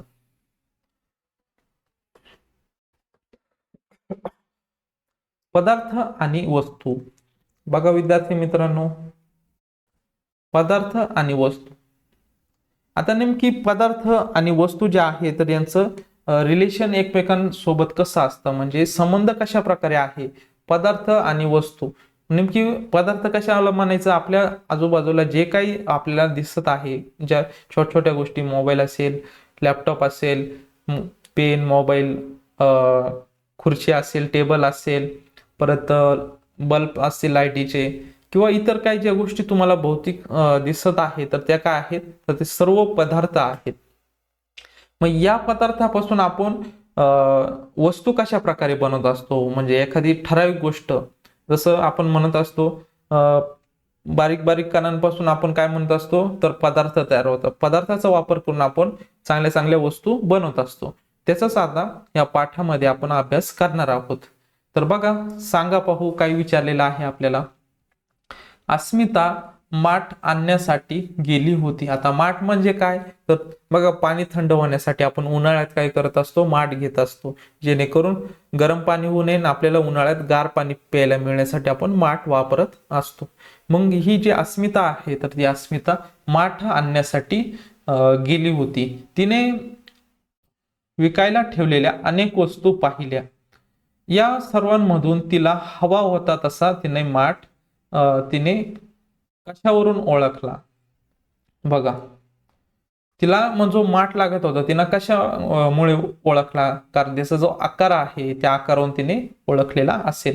म्हणजे त्याचे जे काही गुणधर्म आहे या ठिकाणी बघा, आपण पदार्थाचे गुणधर्म शिकलो. यामध्ये कठीणपणा असेल, पारदर्शकता, रंग, वास, चव, पाण्यात विरघळणे, हे काय आहेत, तर विविध काय आहेत, तर आपले गुणधर्म आहेत. मग यामधून तिनं बघितलं, कठीणपणा बघितलेला असेल, त्यामध्ये माठ चांगला आहे का, तर त्यामध्ये तिनं व्यवस्थित सिलेक्ट केलेला आहे. म्हणजेच या सर्वांमधून तिला हवा होता तसा माठ तिने कशावरून ओळखला, तर त्याचा काय आकार असेल, तर त्या आकारामुळे तिनं लगेच ओळखले की हा माठ आहे. मग तिनं माठ घेतलेला आहे, चांगल्या प्रकारे दिसत असेल, मग त्यामुळे म्हणजे त्याच्या आकारावरून तिनं काय ठरवलेलं आहे की हा माठ आहे, मग तिनं तो घेतलेला आहे. अशा प्रकारे या सर्व वस्तू कुंभाराने कोणत्या पदार्थापासून बनवलेल्या असतात. मग हा माठ म्हणजे काय झाली, वस्तू झाली. मग हा माठ कशापासून तयार झालेला आहे, तर मातीपासून. तसेच जे काय असे म्हणजे एक साधा पदार्थ होतो, जो कॉमन पदार्थ होतो, तर ते काय आहे, माती. मातीपासून त्यांनी काय केलेलं आहे, तर माठ बनवलेला आहे. म्हणजे पदार्थ कोणता झाला, माती. या ठिकाणी बघा, पदार्थ काय झालेला आहे, माती. आणि मग वस्तू कोणती झालेली आहे, या ठिकाणी बघा, वस्तू कोणती झालेली आहे, तर माठ झालेला आहे. माठला आपण काय म्हणत असतो, वस्तू म्हणत असतो. तशाच प्रकारे जसं माठ घेतलेलं आहे, या ठिकाणी बघा आकृती दिसत आहे, वेगवेगळ्या चित्र दिसत आहे. मग हे जे विविध प्रकारचे आकार तयार करून त्यांनी विविध वस्तू बनवलेल्या आहे. त्यानंतर इथे खूप सारे भांडे दिसत आहे. हे सर्व मातीचे त्यांनी काय बनवलेले आहे, तर वस्तू बनवलेल्या आहे. वरती तुम्हाला दिसत आहे ते सर्व मातीपासून त्यांनी काय बनवलेले आहे, वस्तू बनवलेल्या आहे. आणि या ठिकाणी तुम्हाला खाली माती दिसत असेल, ही माती काय झालेली आहे, तर ही पदार्थ झालेले आहे. काय झालेली आहे, पदार्थ. म्हणजे तुम्हाला समजच असेल पदार्थ कशाला म्हणायचं आणि वस्तू कशाला म्हणायचं. म्हणजे या दोघांमधील तुम्हाला संबंध जो आहे तर तो संबंध समजलेला असेल. त्यानंतर बघा, पदार्थ आणि वस्तू यांतील कोणता फरक आपल्याला समजतो, की मग आपल्याला निसर्गात अवेलेबल ज्या गोष्टी आहेत तर त्याला आपण पदार्थ म्हणत असतो. त्या पदार्थांचा वापर करून आपण काय वेगवेगळ्या वस्तू बनवत असतो. यामधील आपल्याला फरक समजलेला आहे. वस्तूंना विशिष्ट आकार असतो, त्यांच्या भागांची विशिष्ट रचना असते. वस्तू पदार्थापासून बनवल्या असतात. आपल्याला समजतं की ज्या वस्तू आहेत तर त्या पदार्थांपासून बनवलेल्या असतात.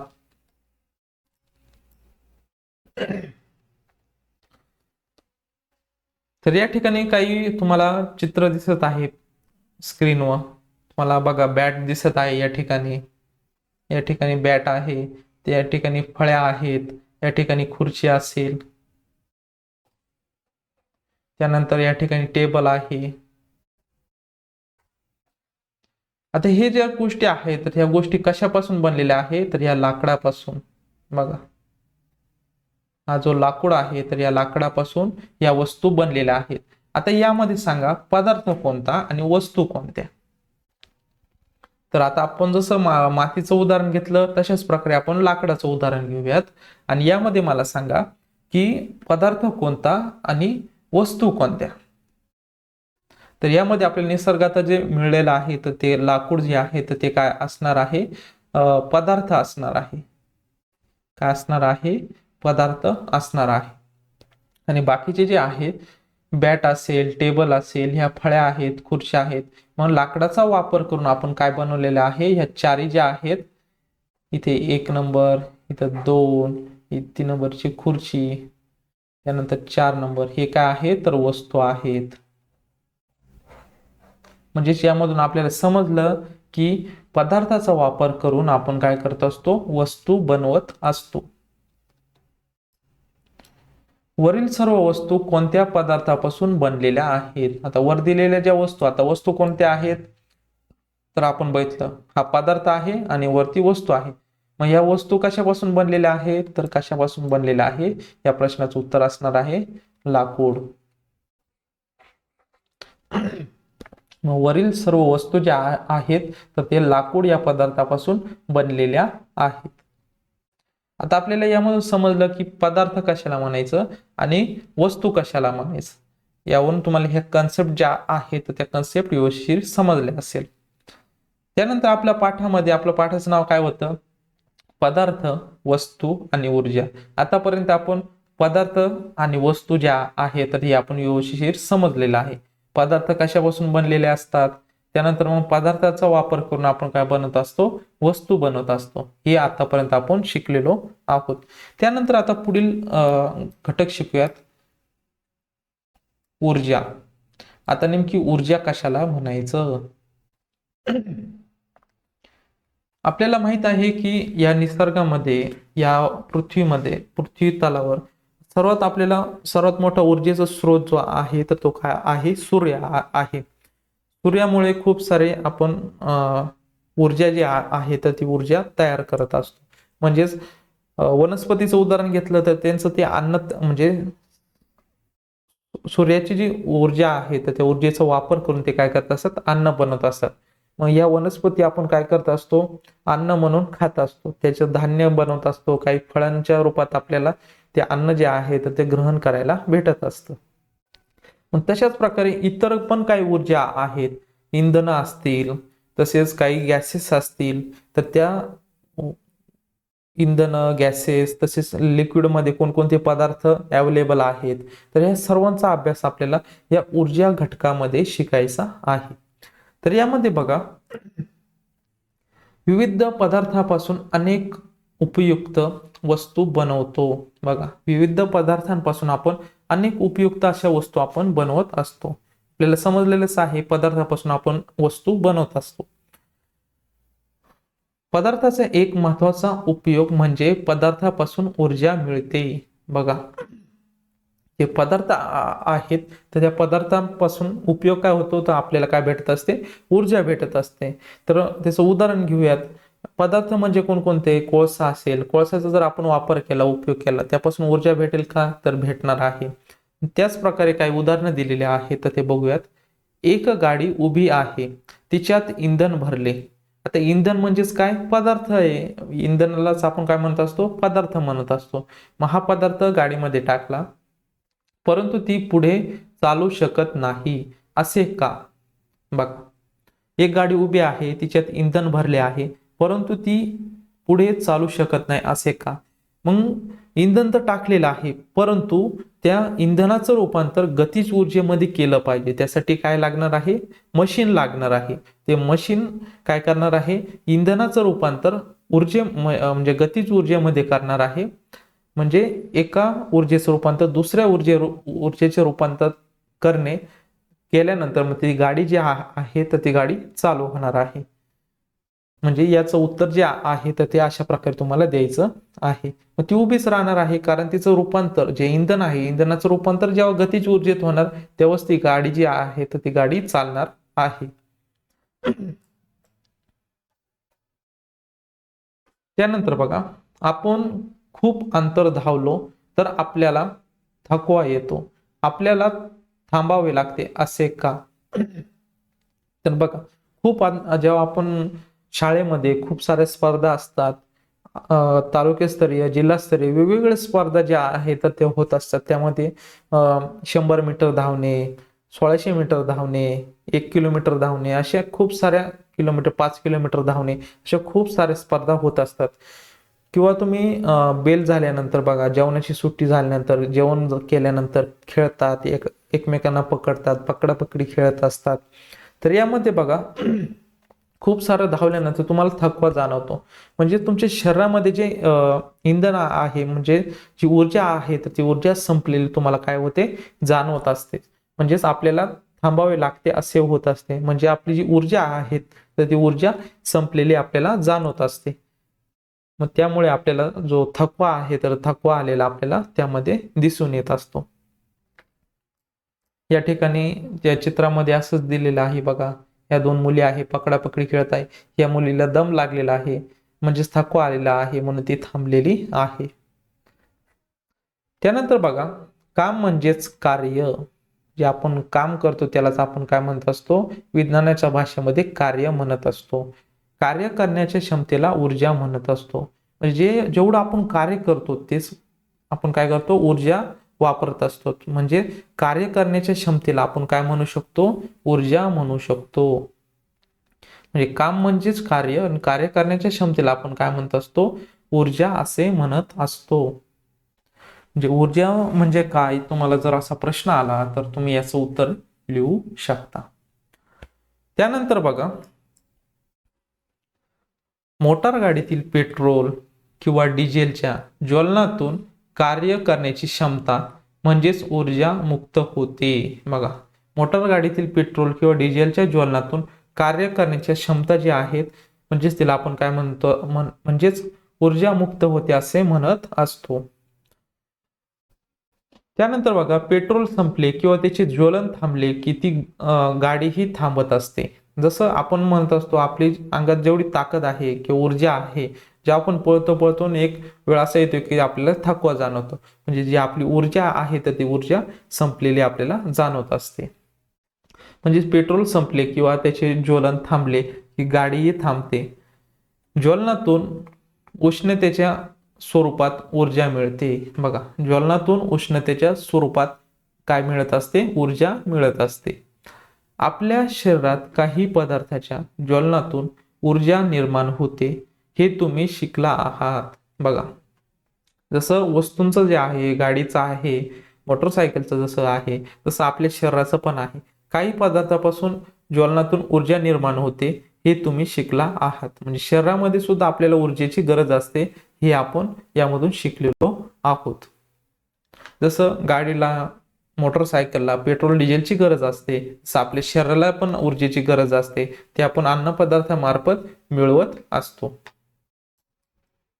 यामध्ये रेल्वेचं उदाहरण दिलेलं आहे. त्यानंतर CNG बस, यामध्ये आपण कोळसा वापरत असतो, कोळसाचं ज्वलन करत असतो आणि आपल्याला ऊर्जा मिळत असतो. मग त्यामुळे ऊर्जेत रूपांतर केल्यानंतर आपण काय करतो? जी रेल्वे आहे तर त्यावरती चालत असते. त्यानंतर ही CNG बस आहे. मग CNG काय आहे तर ते वायू स्वरूपात हा गॅस असतो. वायू स्वरूपात हे आपल्याला CNG अवेलेबल असतं. ते CNGचा वापर म्हणजे कॉम्प्रेस नॅचरल गॅस, याचा वापर करून आपण काय करत असतो? ऊर्जा तयार करत असतो आणि आपलं जे वाहन आहे किंवा गाडी जी आहे तर ती आपण चालवत असतो. त्यानंतर बघा इंधनाचे काही त्यांनी उदाहरणं दिलेले आहे. एलपीजी असेल, लिक्विफाईड पेट्रोलियम गॅस, त्याला आपण म्हणत असतो एलपीजी. तर हा एलपीजी असेल, हा बायोगॅस असेल. बघा जनावरांचं जे शेण आहे तर ते शेणापासून आपण बायोगॅस किंवा गोबर गॅस बनवत असतो. तर यामुळे सुद्धा आपल्याला ऊर्जा जी आहे तर ती ऊर्जा भेटत असते. त्यानंतर कोळसा आहे. कोळसा जो आहे तर तो कोळसा आपण रेल्वे गाडीमध्ये किंवा इतर ज्या बेकरी असतील त्या बेकरीजमध्ये किंवा जे हत्यारं बनवत असतात बघा, कोयता असेल, कुऱ्हाड असेल, तुम्ही बघितलेलं असेल, ते बनवत असताना कोळशाचा उपयोग बनत असतो. म्हणजे वस्तू तयार करत असताना कोळशाचा सुद्धा इंधन म्हणून वापर करत असतो. त्यानंतर इथे केरोसिनच्या बॉटल्स दिलेल्या असेल किंवा पेट्रोल असेल या ठिकाणी, मग हे पण काय आहे तर सर्व इंधन आहेत. इंधनाचे काही उदाहरणं त्यांनी आपल्याला दिलेले आहे. बघा अनेक यंत्र इंधनांचा उपयोग करून चालवता येतात. कोळसा, डिझेल, सीएनजी, एलपीजी, पेट्रोल या सर्व पदार्थांपासून उष्णतेच्या रूपात ऊर्जा प्राप्त होते. बघा मग आपल्याला ऊर्जा मिळवण्यासाठी ह्या इंधनाचा आपण वापर करत असतो. त्यामध्ये कोणकोणते आहेत? कोळसा आहे, त्यानंतर डिझेल आहे, सीएनजी गॅस आहे, त्यानंतर एलपीजी आहे, पेट्रोल. या सर्व पदार्थ जे आहेत त्याचा आपण उष्णतेच्या रूपात ऊर्जा म्हणून प्राप्त करत असतो. तशाच प्रकारे बघा धावणाऱ्या व्यक्ती किंवा धावणाऱ्या गाड्यांमध्ये उष्णतेचे रूपांतर गतिज रूपात होत असते. जेव्हा आपण पळत असतो, जे मुलं पळत असतात तर तेव्हा काय होत असतं तर ते उष्णता जी आहे तर त्या उष्णतेचं रूपांतर जे आहे तर ते गतिज स्वरूपात होत असतं व व्यक्ती असेल किंवा गाडी असेल तर ती काय होत असते, धावत असते. म्हणजे जेव्हा गतिज ऊर्जेमध्ये उष्णतेचं रूपांतर होतं तर त्याला आपण काय म्हणत असतो, त्याच गतीला आपण काय म्हणत असतो, गतिज ऊर्जा असे म्हणत असतो. या ठिकाणी आपल्याला तिची व्याख्या पण दिलेली आहे. मग ही जी ऊर्जा असते उष्णतेचं रूपांतर गतिज रूपात करणे यालाच आपण काय म्हणत असतो, गतिज ऊर्जा असे म्हणत असतो. म्हणजेच गतीच्या स्वरूपातील ऊर्जेला आपण गतिज ऊर्जा म्हणत असतो, यामधून आपल्याला समजते. त्यानंतर बघा सर्व गतिमान वस्तूंमध्ये गतिज ऊर्जा असते. बघा जेवढ्या गतिमान वस्तू आहे, ज्या वस्तू गती प्राप्त होत्या, ज्या वस्तूंना गती प्राप्त होते, या सर्व काय आहे तर त्यामध्ये गतिज ऊर्जा असते आपल्याला समजते. वाहन घेऊयात, त्यामध्ये motorcycle, four wheeler, two wheeler जेवढ्या आहेत, तसेच रेल्वे असेल, यांच्यामध्ये काय आहे गतिज ऊर्जा आहे आपल्याला दिसून येतं.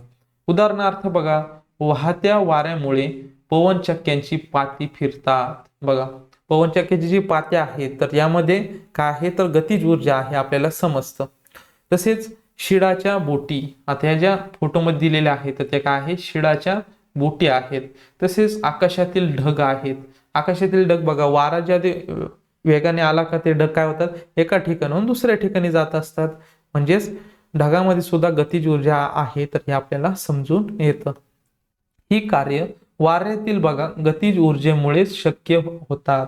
बघा म्हणजे गतिज ऊर्जेचा किती फायदा आहे तर हे आपल्याला याच्यातून दिसून येत असतं. बघा या फोटोमध्ये ते शिडाच्या बोटी ज्या आहेत तर त्या दिलेल्या आहेत. त्यामुळे बघा या ठिकाणी यांना जो गतिज ऊर्जेमुळे बघा हे वाऱ्याच्या दिशेने म्हणजे दुसरीकडे बोट जी आहे तर ती ढकललेली आपल्याला दिसून येत असते. म्हणजे यामध्ये सुद्धा शिडाच्या ज्या बोटी असतात त्यामध्ये गतिज ऊर्जा असते हे आपल्याला दिसून येतं.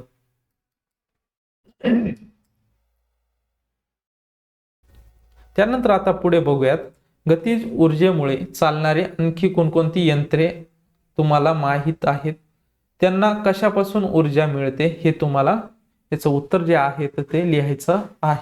आता जसं आपण काही उदाहरणं घेतले गाडीचे, तसेच शिडाची बोट असेल, पवनचक्की असेल, तसंच गतिज ऊर्जेमुळे चालणारी आणखी कोणकोणती यंत्रे तुम्हाला माहीत आहेत तर तेच नावे लिहायची आहे. त्यांना कशापासून ऊर्जा मिळते हे पण तुम्हाला लिहायचं आहे. आता बघा जे धरणं असतात तर धरणावर बघा धरणांच्या जे लाटा असतात किंवा जे प्रेशर असतं पाण्याचं प्रेशर त्यावर सुद्धा आपण वीज तयार करत असतो. तर त्याच्यामध्ये जे आहे ती गतिज ऊर्जा असते. म्हणजे त्यामुळे मोटरी असतात त्या मोटरीमध्ये सुद्धा गतिज ऊर्जा असते. त्यानंतर तुमची सायकल असेल सायकलला पण काय असते गतिज ऊर्जा असते. त्यानंतर अजून कोणती उदाहरणं घेऊ शकता तुम्ही अजून खूप सारे उदाहरणं आहेत. ही उदाहरणं तुम्हाला शोधायची आहे आणि त्याची लिस्ट बनवायची आहे. त्यानंतर बघा घरातील पंखा याचं पण उदाहरण घेऊ शकता. घरातील पंखा जो आहे यामध्ये सुद्धा गतिज ऊर्जा आहे म्हणून तो फिरत असतो. स्वयंपाकघरातील मिक्सर आहे बघा मिक्सर मध्ये सुद्धा ते खाली चकती असते तर ती चकतीमध्ये आपण बोटाने जरी फिरवली पण हे तुम्ही करायचं नाही कारण आपल्या हात कापू शकतो. म्हणजे खालची भिंगरी असते तर त्याच्यामध्ये सुद्धा गतिज ऊर्जा असते. त्यानंतर पाण्याचा पंप या उपकरणांमध्ये गतिज ऊर्जेमुळे कामे होत असतात. पाण्याचा जो पंप आहे तर त्यामध्ये सुद्धा गतिज ऊर्जा असते हे आपण बघितलेलं आहे. ही गतिज ऊर्जा त्यांना विद्युत म्हणजेच विजेपासून मिळते. मग यांना गती कशामुळे मिळते तर विद्युत ऊर्जेमुळे त्यांचं रूपांतर जे आहे तर ते गतिज ऊर्जेमध्ये होत असतं. म्हणजे यामध्ये काय केलेलं आहे मग आपण मिक्सर कसं चालतं लाईट देतो लाईट ऑन केल्यानंतर त्याचं बटन ऑन केल्यानंतर स्विच ऑन केल्यानंतर त्याचं आपण त्याला विद्युत ऊर्जा देतो. विद्युत ऊर्जेचं रूपांतर गतिज ऊर्जेमध्ये जेव्हा होतं तेव्हा ते मिक्सर फिरत असतं. अशा प्रकारे जे ऊर्जेचं रूपांतर आहे तर ते ऊर्जेचं रूपांतर होत असतं. याचाच अर्थ असा की विद्युत हेही ऊर्जेचे काय आहे तर रूप आहे. म्हणजे विद्युत जो आहे तर ते पण एक आहे ऊर्जेचं एक रूप आहे हे आपल्याला समजतं. त्यानंतर बघा पुढे काय माहिती दिलेली आहे. माहिती मिळवा औष्णिक विद्युत केंद्रात या ठिकाणी बघा माहिती मिळवा सांगितलेलं आहे तुम्हाला. औष्णिक विद्युत केंद्रात ऊर्जेचे मूळ स्रोत कोणते बघा औष्णिक जे विद्युत केंद्र आहे यामध्ये ऊर्जेचे मूळ स्रोत कोणते हे तुम्हाला माहिती शोधायची आहे. खूप आपल्या महाराष्ट्रामध्ये औष्णिक विद्युत केंद्र आहे तर त्यामधून सुद्धा तुम्हाला खूप सारी माहिती भेटून जाणार आहे. तर यामध्ये बघा जे औष्णिक विद्युत केंद्र जे आहे तर त्यामध्ये जो ऊर्जेचा मूळ स्रोत जो आहे तर तो काय असतो तर जीवाश्म इंधन असतं. काय असतं जीवाश्म इंधन जे आहे तर ते वापरलं जातं. आता जीवाश्म इंधन कशामध्ये कोळसा असेल नॅचरल जे गॅसेस असतात जसे डिझेल असेल क्रूड ऑइल असेल तर यांचा वापर करून आपण काय करतो तर औष्णिक विद्युत केंद्रामध्ये ऊर्जा जी आहे तर ती ऊर्जा मिळवत असतो. या ऊर्जेचं मूळ स्रोत कोणतं तर जीवाश्म इंधन. त्यानंतर बघा जरा डोके चालवा. रोजच्या जीवनात आपण उष्णता ऊर्जा व इतर कोणकोणत्या कामांसाठी वापरत असतो बघा. रोजच्या जीवनात आपण उष्णता ऊर्जा जी आहे तर कोणकोणत्या कामांसाठी वापरत असतो. जसे की मोटरसायकल असेल एका ठिकाणी दुसऱ्या ठिकाणी जाण्यासाठी. तसेच कोणत्या कामांसाठी म्हणलं तर तसेच बघा ही आपला लॅपटॉप जो आहे मोबाईल जो आहे तर तो पण विद्युत ऊर्जेचा वापर करून आपण वापरत असतो. त्यानंतर सकाळचं पाणी जे आहे तर ते आपल्या खेडेगावात बघा तर उष्ण लाकूड जाळल्यामुळे पण खूप सारं आपलं प्रदूषण होत असतं. मग परंतु काही ठिकाणी आपण बघत असतो की लाकडांवर किंवा गावऱ्या असतात तर त्यांचा वापर करून काय होत असतं तर सकाळचं पाणी जे आहे तर ते तापवलं जातं. किंवा काही ठिकाणी गॅसची सुविधा नसल्यामुळे त्या ठिकाणी आपण लाकडं वापरून काय करत असतो जेवण बनवत असतो. म्हणजे अशा ठिकाणी सुद्धा आपण ऊर्जेचा वापर करत असतो. म्हणजे उष्णता ऊर्जेचा आपण वापर करत असतो. विद्युत असेल तसेच इतर जे उष्णतेची ऊर्जा आहे तर ते कोणकोणत्या कामासाठी आपण वापरत असतो ते लिहायचं आहे. रोजच्या जीवनात आपण उष्णता ऊर्जा कोणकोणत्या कामात जेवण बनवण्यासाठी आपले ऑफिशियल काम करण्यासाठी तसेच अजून काय सांगू शकतो, कपडे धुण्यासाठी मशीन वॉशिंग मशीन वापरत असतो, तर त्यामध्ये सुद्धा आपण उष्णता ऊर्जा वापरत असतो. तर मग हे काय आहे, तर हे रोजच्या जीवनात आपण उष्णता ऊर्जा वापरत असतो. त्याची काही कोणकोणत्या कामांसाठी वापरत असतो तर ते तुम्हाला लिहायचं आहे. त्यानंतर बघा, ऊर्जेची इतर रूपे तुम्हाला लिहायची आहे. बघा, ऊर्जेची इतर रूपे कोणकोणती आहे. आपण अशी अनेक यंत्रे वापरतो ज्यात होणारे काम गतीज ऊर्जेमुळे होत नसून ऊर्जेच्या इतर रूपांमुळे होते. बघा, आपण असे अनेक यंत्र वापरतो, तर त्यामध्ये बघा काम गतीज ऊर्जेमुळे होत नसून, बघा गतीज ऊर्जेमुळे काम होत नाही, परंतु ऊर्जेच्या इतर रूपांमुळे ते काम होत असतं. असे कोणकोणते कामे आहेत. बघा, टीव्ही आहेत. टीव्ही चालवण्यासाठी विद्युत ऊर्जा आपण वापरत असतो. बघा, आता टीव्ही मध्ये जर आपण विद्युत ऊर्जा जर वापरली तर त्यामुळे बघा टीव्ही मध्ये काय होतं, मग अशा वेळेस आपण विद्युत ऊर्जा जर वापरली तर विद्युतचे रूपांतर, बघा विद्युत ऊर्जेचं रूपांतर कशामध्ये झालं, ऊर्जेच्या इतर रूपांमध्ये. फक्त गतीज ऊर्जेमध्येच होतं का, तर नाही, तर ते इतर रूपांमध्ये. आता टीव्हीच्या उदाहरणामध्ये विद्युत ऊर्जेचं रूपांतर कशामध्ये होतं, प्रकाश ऊर्जामध्ये होतं किंवा ध्वनी ऊर्जेमध्ये सुद्धा होत असतं. प्रकाश ऊर्जेमुळे आपल्याला ते चित्र दिसतात आणि ध्वनी ऊर्जेमुळे त्याचा आवाज जो आहे तर आपल्याला कानांपर्यंत ऐकू येत असतो. म्हणजेच या उदाहरणामध्ये विद्युतचे रूपांतर आपण प्रकाश ऊर्जा, ध्वनी ऊर्जेत, प्रकाश ऊर्जेमध्ये तसेच ध्वनी ऊर्जेत केलेले दिसून येत असते. तसेच बघा, सूर्यचूल आहे. बघा, सूर्यचूल जी आहे यामध्ये आणि तसेच सौर बंबामध्ये सौर ऊर्जेचा आपण वापर होतो. बघा, जी सूर्यचूल आहे तसेच सौर बंब जो आहे तर यामध्ये काय होतं, सौर ऊर्जा जी आहे, सूर्यापासून जी ऊर्जा येत असते तर तिचा वापर आपण करत असतो. त्यानंतर बघा, सूर्यप्रकाशाचा वापर करून वनस्पती त्यांचे अन्न जे आहे तर ते तयार करत असतात. आपण हे खूप लहानपणापासून शिकत आलेलो आहोत. जे वनस्पती जे आहेत सूर्यप्रकाशाचा वापर करून ते काय करत असतात, आपले जे अन्न आहे तर ते अन्न तयार करत असतात. या प्रक्रियेत सूर्यप्रकाशातील ऊर्जा जी आहे अन्न पदार्थात साठवली जाते. बघा, ही जी क्रिया होते तर यामध्ये सूर्यप्रकाशातील जी ऊर्जा आहे तिचं रूपांतर कशामध्ये होते, अन्न पदार्थामध्ये वनस्पती साठवत असतात.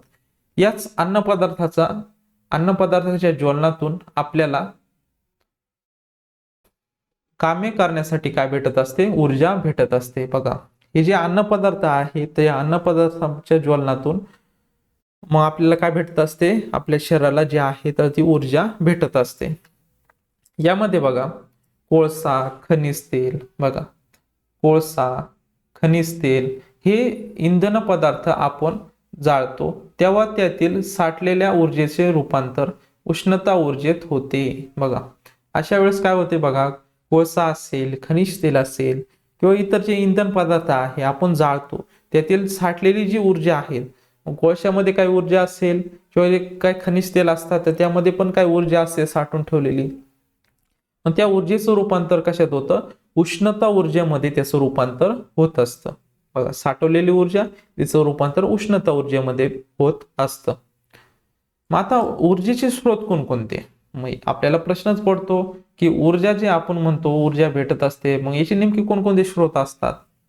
जसे की आपण टीव्हीचं उदाहरण घेतलं, यामध्ये प्रकाश असेल, प्रकाश ऊर्जा असेल, ध्वनी ऊर्जा असेल, विद्युत ऊर्जा असेल, गतिज ऊर्जा, तर ते हे काय सर्व काय आहे तर ऊर्जेचे रूप आहेत, जेच ऊर्जेचे स्रोत आहेत. तर बघा कोणकोणते आहेत, विविध कार्य करण्यासाठी आपण उष्णता, प्रकाश, ध्वनी, विद्युत आणि गतिज ऊर्जा अशा ऊर्जेचा वापर करतो. आजच्या जगात इंधने आणि विद्युत हे आपले ऊर्जेचे मुख्य स्रोत आहे. बघा, हे जसे स्रोत आहे ऊर्जेचे तशाच प्रकारे आजच्या जगात आणि विद्युत हे आपले ऊर्जेचे मुख्य स्रोत आहे. बघा, विद्युत ऊर्जे खूप सारे आपण कामं जे आहेत ते दैनंदिन दिवसामध्ये आपण करत असतो. म्हणजे आपण म्हणू शकतो की आजच्या जगामध्ये विद्युत जे आहे तर ते आपलं ऊर्जेचं मुख्य स्रोत आहे. आता आपण जे लेक्चर घेत आहोत तर ते पण कशावर घेत आहोत, विद्युत ऊर्जेच्या माध्यमातूनच घेत आहोत. म्हणजे विद्युत ऊर्जेचा खूप सारा फायदा जो आहे तर त्या आजच्या जगामध्ये आपल्याला बघायला भेटत आहे. त्यानंतर बघा, विद्युत निर्मिती करण्यासाठी अनेक केंद्रांमध्ये इंधनाचाच वापर करतात. बघा, विद्युत निर्मिती करण्यासाठी बघा खूप सारे केंद्र जे आहेत, विद्युत निर्मितीचे जे केंद्र आहेत तर या ठिकाणी इंधनाचाच वापर करावा लागतो. त्यानंतर बघा, माहित आहे का तुम्हाला, कोळसा, खनिज तेल यांचे साठे मर्यादित आहेत. बघा, कोळसा असेल, खनिज तेल असेल, यांचे साठे कुठे पण आपल्याला भेटतात का? असे विशिष्ट जे देश आहेत तर त्या देशांमध्येच आपल्याला याचे साठे जे आहेत ते साठे बघायला भेटत असतात. भविष्यात आपल्याला वीज निर्मितीसाठी सौर ऊर्जा, अणुऊर्जेचा वापर मोठ्या प्रमाणात करावा लागतो. बघा, मग आता ही वीज निर्मितीची खूप सारी आपल्या देशाला किंवा जगाला याची गरज लागणार आहे. अशा वेळेस आपल्याला बघा सौर ऊर्जेमार्फत आपण ऊर्जा तयार करू शकतो. तसेच अणुऊर्जेचा वापर करून मोठ्या प्रमाणावर आपल्याला याची गरज भासणार आहे. मग बघा, या ठिकाणी बघा चित्रामध्ये आपण ऊर्जा कशा प्रकारे तयार करतोय. कोळसा वापरून आपण काय करत असतो, ऊर्जा बनवत असतो. त्यानंतर पवनचक्कीच्या आधारे आपण ऊर्जा बनवू शकतो, विद्युत ऊर्जा बनवू शकतो. तसेच या ठिकाणी अणुभट्ट्या दिलेल्या आहेत तर यांचा वापर करून, त्याला काय शब्द दिलेला आहे बघा, अणुऊर्जेचा वापर करून आपण काय करत असतो, ऊर्जा मिळत असतो. तसेच बघा, इथे हायड्रो एनर्जीचा वापर केलेला आहे. म्हणजेच जे पाण्याच्या प्रेशरवर जे मशीन फिरत असतं, तो पंखा फिरला का त्याच्यामुळे काय होत असतं, त्या पाण्याच्या प्रेशरमुळे हायड्रो एनर्जी जी आहे तर ती आपण तयार करत असतो. तिचं रूपांतर आपण विद्युत ऊर्जेमध्ये करत असतो. त्यानंतर या ठिकाणी व्यवस्थित समजत नाहीये, पण यामार्फत सुद्धा आपण काय करत असतो, ऊर्जा बनवत असतो. या ठिकाणी कसलं उदाहरण आहे ते चित्रामध्ये व्यवस्थित काही दिसत नाही, परंतु यामध्ये आपल्याला एवढं समजतं की या चित्रामध्ये विविध जे स्रोत आहे तर या स्रोतांपासून आपण काय करत असतो, विद्युत किंवा ऊर्जा जी आहे तर ती तयार करत असतो. त्यानंतर बघा, माहित आहे का तुम्हाला, तर बघा विद्यार्थी मित्रांनो,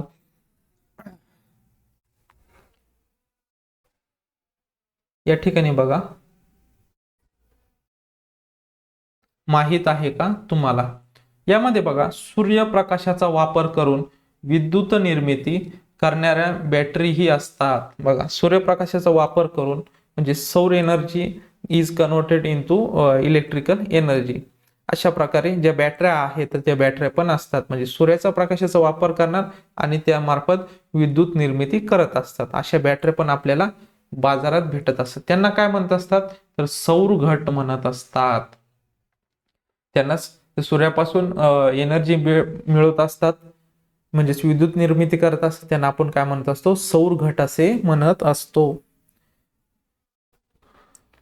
सूर्याची उष्णता, बघा सूर्याची उष्णता, वाहते वारे, पाणी हे कधीही न संपणारे आहेत. बघा, सूर्याची जी उष्णता आहे, वाहते वारे आहेत, पाणी आहेत, हे कधी न संपणारे आहेत.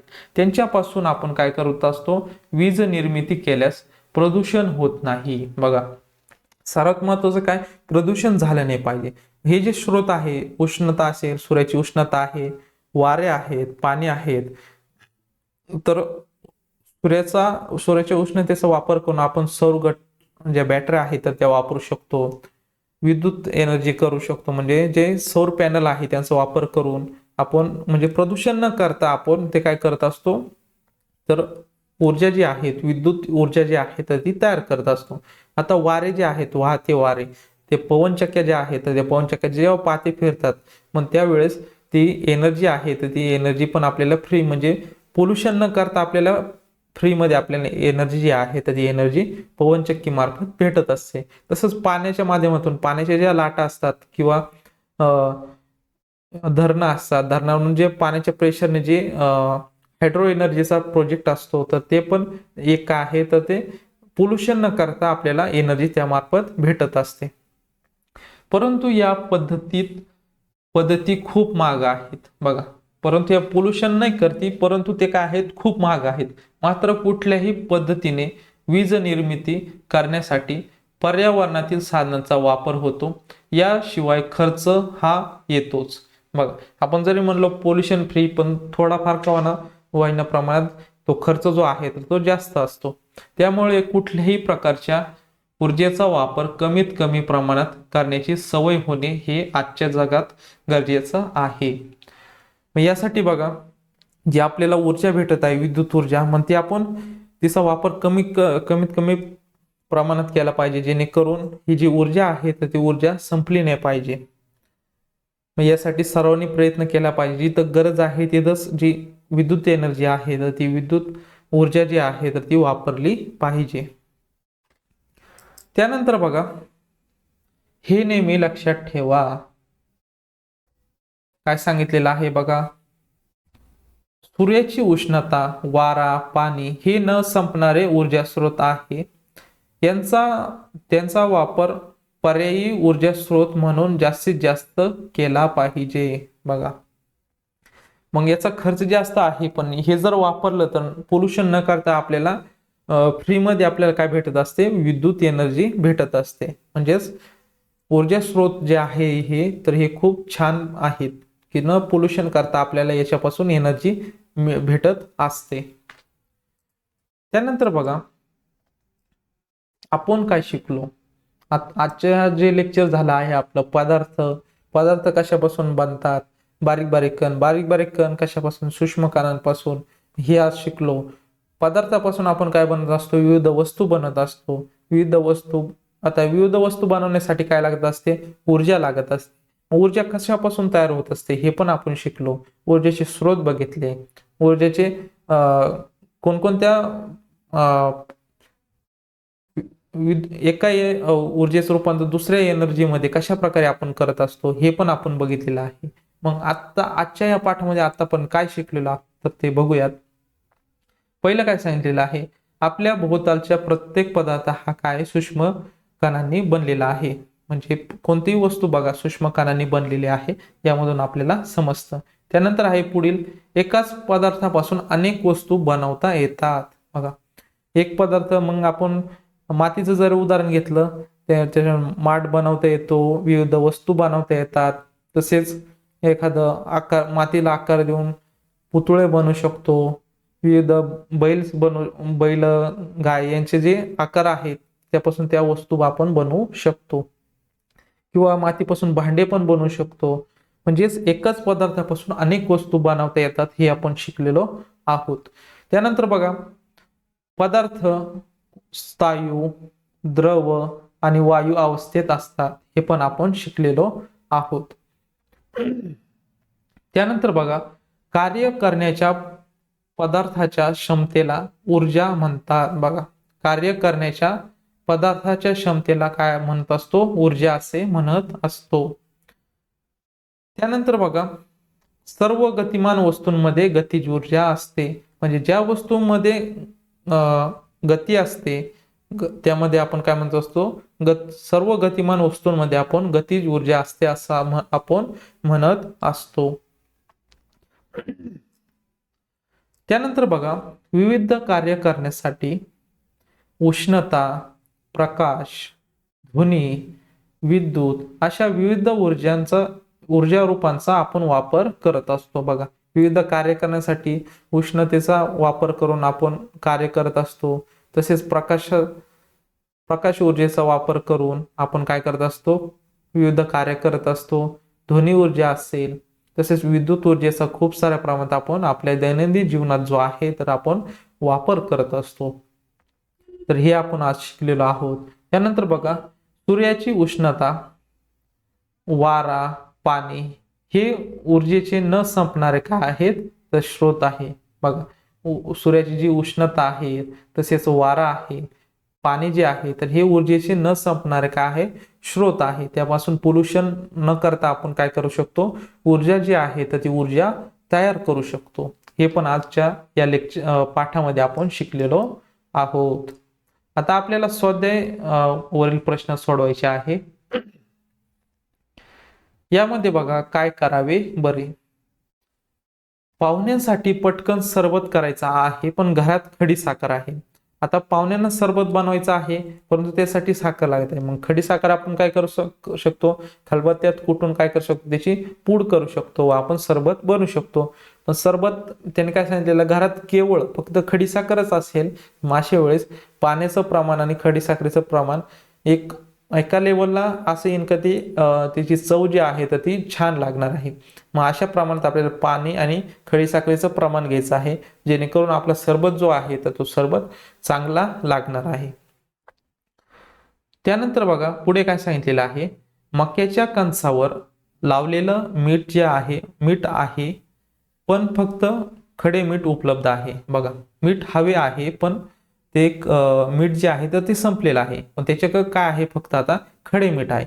मग खडे मीठला तो काय करू शकतो, बारीक त्याची भुगी करू शकतो, त्याच्यावर खलबत्त्याने म्हणा किंवा इतर वस्तूने ठेचून त्याला काय करू शकतो, बारीक मीठ जे आहे तर ते मक्याच्या कणसावर लावण्यासाठी तो तयार करू शकतो.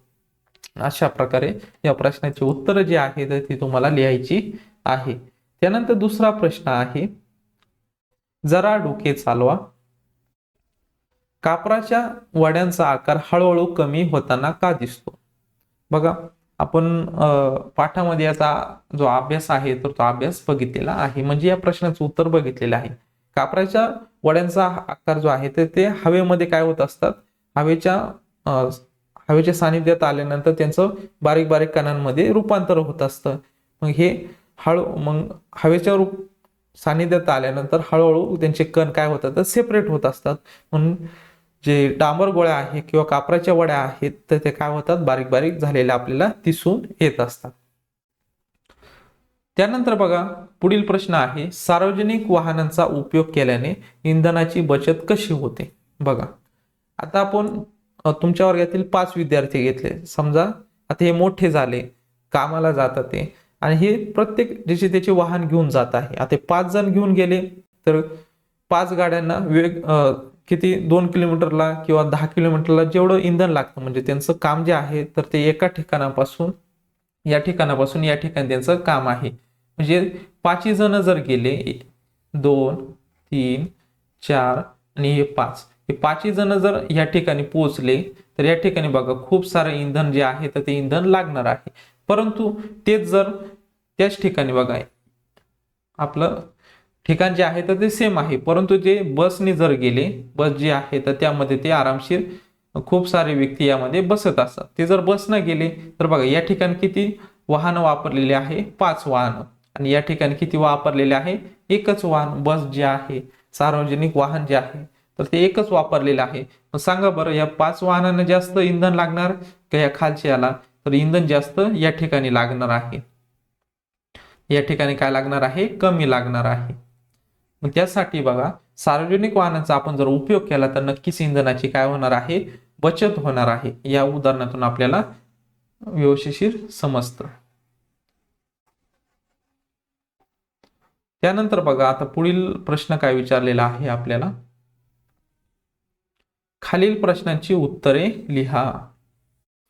बघा डांबर गोळ्या ठेवलेल्या कपड्याला डांबर गोळीचा वास कशामुळे येतो. म्हणजे डांबर गोळ्या आपण शर्टामध्ये जेव्हा ठेवतो तर ते काय होतात, तर हळूहळू हवेच्या सानिध्यात आल्यानंतर किंवा त्याचे जे कण आहे, डांबर गोळ्यांचे कण जे आहे तर ते शर्टावर पसरले जातात. मग ते पसरल्यामुळे डांबर गोळीचा वास जो आहे तर तो काय होतो, तर शर्टाला आलेला आपल्याला दिसून येत असतो. अशा प्रकारे त्याचं उत्तर लिहायचं आहे. त्यानंतर बघा निसर्गात पाणी कोणकोणत्या अवस्थेमध्ये आढळते. तर हे तुम्हाला माहितच आहे, निसर्गात पाणी स्थायू, त्यानंतर ते जर थंड केलं तर काय होणार आहे, थंड केल्यानंतर स्थायू रूपात म्हणजे बर्फात रूपांतर होणार आहे. त्यानंतर द्रवमध्ये तुम्हाला अवेलेबल असतं आणि वायूमध्ये. म्हणजे निसर्गात पाणी कोणकोणत्या अवस्थेमध्ये आढळते, स्थायू, द्रव आणि वायू या 3 रूपांमध्ये आपल्याला या 3 अवस्थेमध्ये आपल्याला पाणी जे आहे तर ते पाणी आढळते. पुढे प्रश्न विचारलेला आहे आपल्याला बघा, पदार्थाचे स्थायू, द्रव आणि वायू ही अवस्था कशावरून ठरते?